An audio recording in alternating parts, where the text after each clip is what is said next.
Hey, what's up? This is Matt Harvey from Exhumed, Gruesome, Pounder, and Scarecrow, and you are experiencing Poppitt's Corner. Cheers.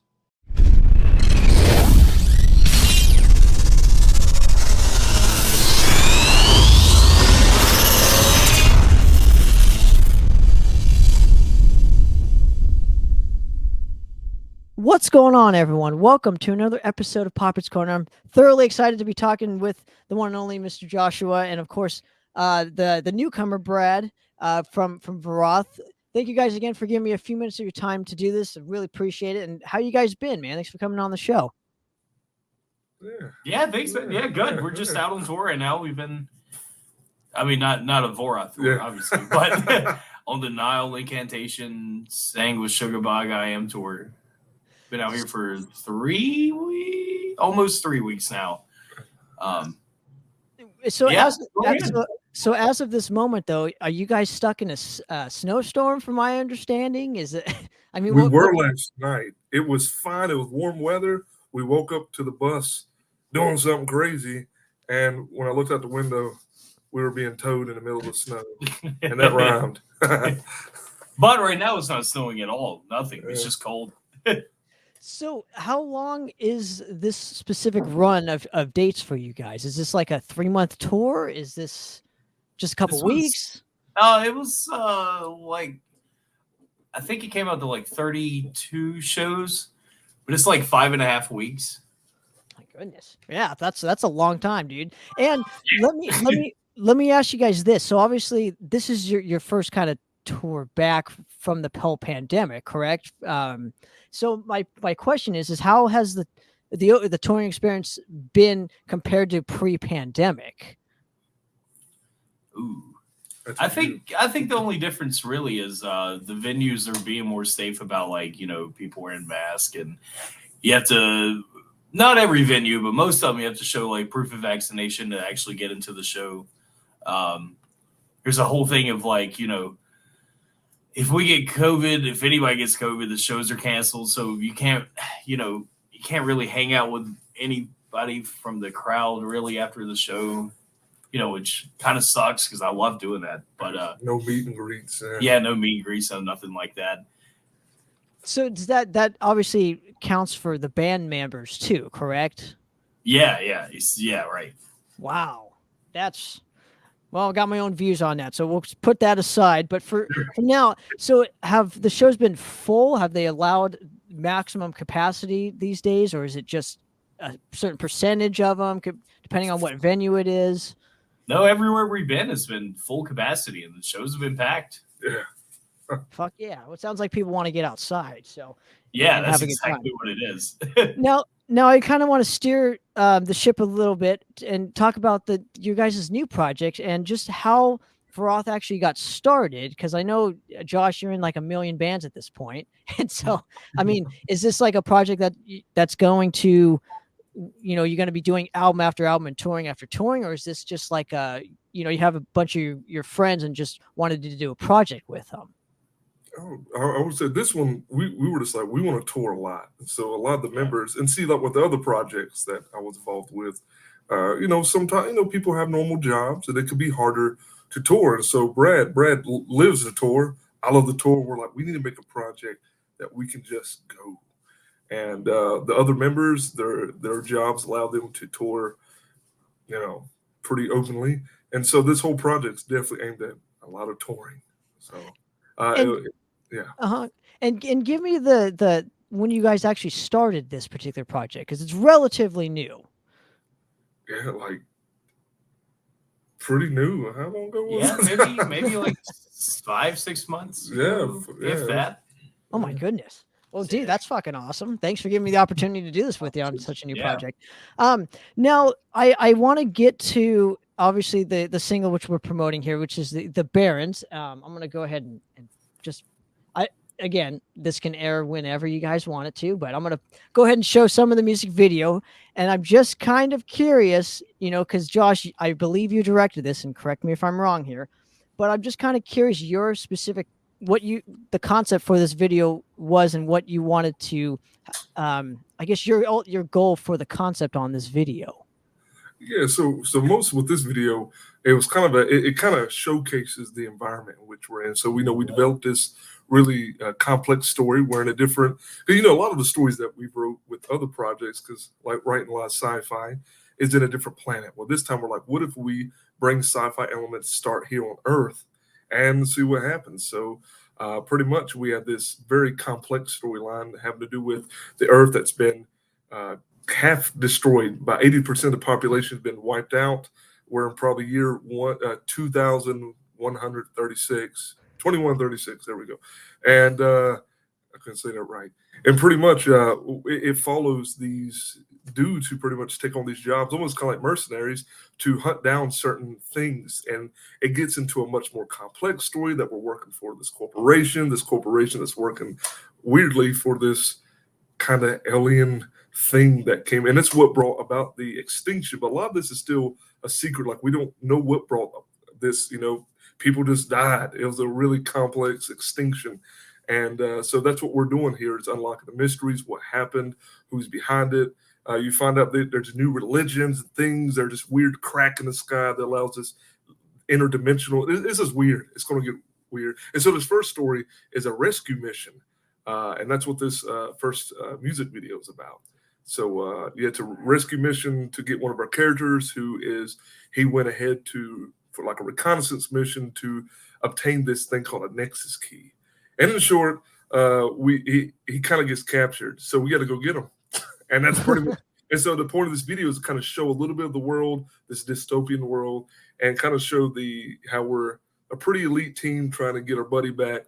And we end up getting into a lot of crap. So yeah, there we go.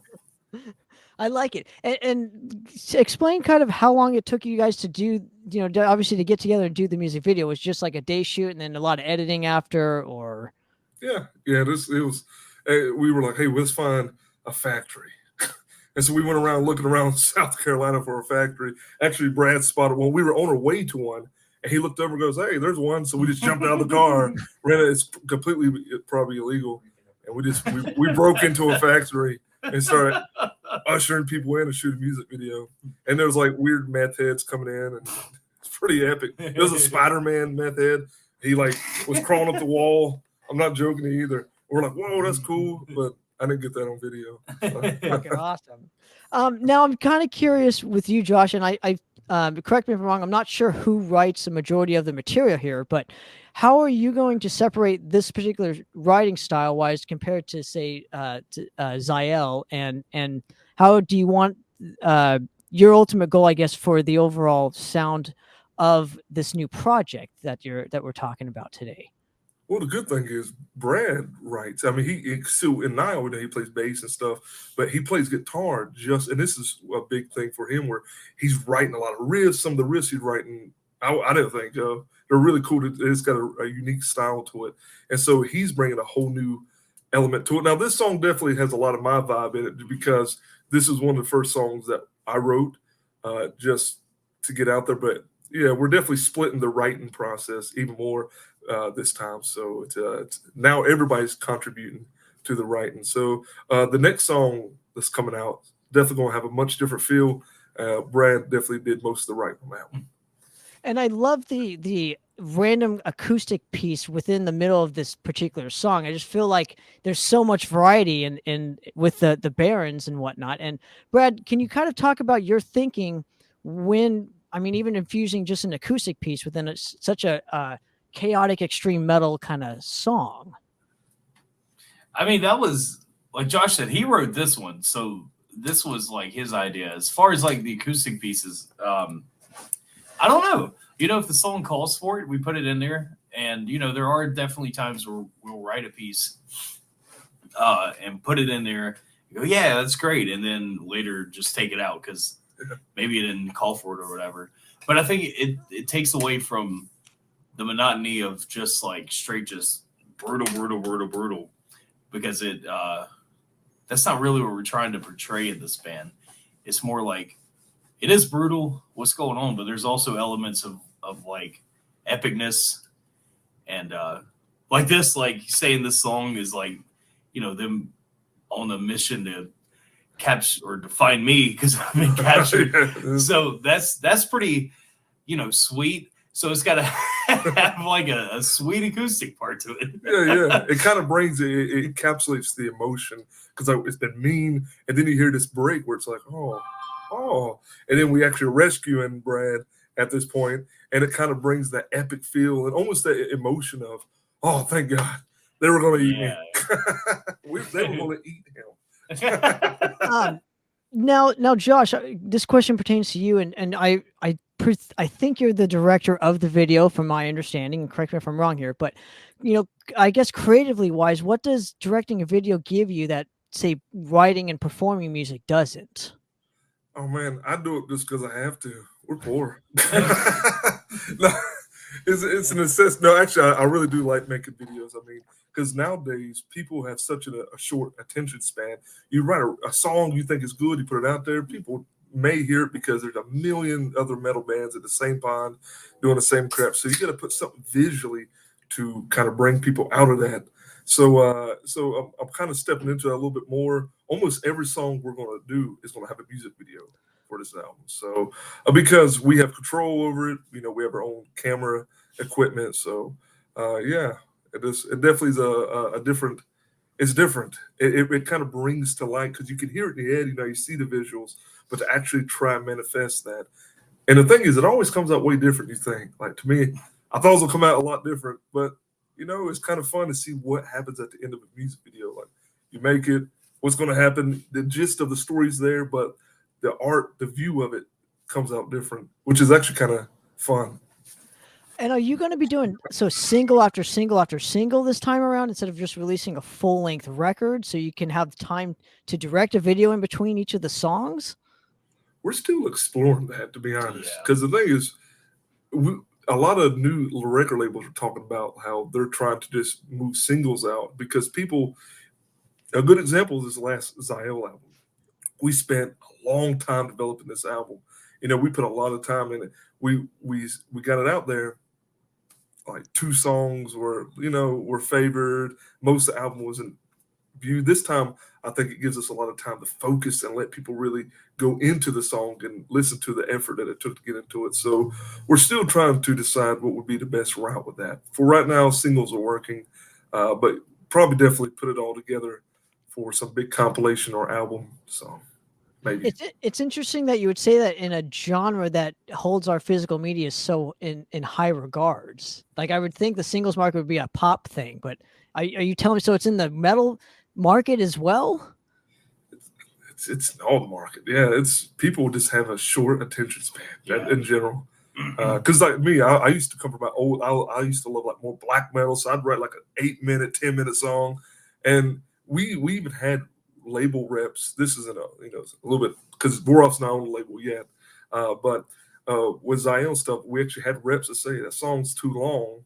People they're not going to put it on media. They're not going to focus on it in different platforms if it's that long. So we actually have, that's a thing now, I guess. Interesting. So what is going to be next for you in terms of this specific project? Can we expect a new music video relatively soon? Is it like a 6-month gap where you want to do it, or is it one every month? What's going to be the goal for you guys? I guess just getting single after single after single out there. Well, I think what we're going to do is we're going to take a little pause. So we put out one. The first single was the Siren Head, which we did a music video for. Then we did the Barrens, and then we have one more that's getting ready to come out that we'll probably do by next month, about when we get off tour. And then for after that, I think we're going to reassess what direction to go because we actually have some tours coming up. So we have one in the works, and then we have one tour. It's a little early, but it's pretty much confirmed as we'll be going on a tour at Bloodbath. So we're going to do a little run with them, which would be Northeast and Canada. So interesting. So do you want this project to be just your full-time baby? I mean, like I said, it's going to be hard with Brad playing in Nile and whatnot. I mean, how are you going to juggle all that, these projects and I guess with your time and whatnot? Well, answer that one. I don't know.